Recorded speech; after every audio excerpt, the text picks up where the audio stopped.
আজকের ব্যাকরণে আমরা জানবো যে হস্যস্বর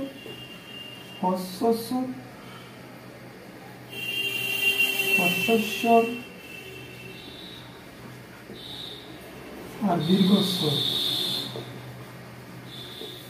হস্যস্বর আর হচ্ছে দীর্ঘস্বর জিনিসটা কি আমরা জানি যে হস্যস্বর আমরা সেটাকে বলবো যে অ, হস্যই, হর্ষ, ঋ। এই চারটা বর্ণকে বলবো কেন বলবো না অ, হস্যই, হর্ষ, সু, হর্ষ, ঋ।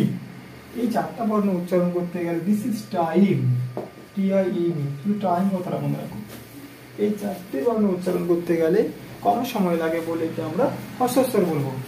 এবার আসলো আ, দীর্ঘ, দীর্ঘ, সুদীর্ঘ, এ, ওই, ও, ও।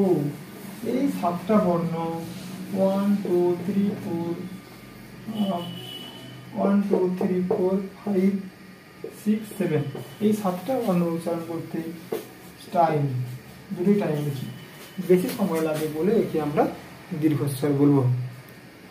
ঠিক আছে, চলো নিজে দেখতে থাকো এবং অপরকে দেখতে সাহায্য করো। শুধুমাত্র পার্থক্য হচ্ছে সময়ের পার্থক্য, আর এইগুলো নিয়ে আমরা হস্যস্বর আর দীর্ঘস্বরের সমস্যার সমাধান করতে পেরে যাবো।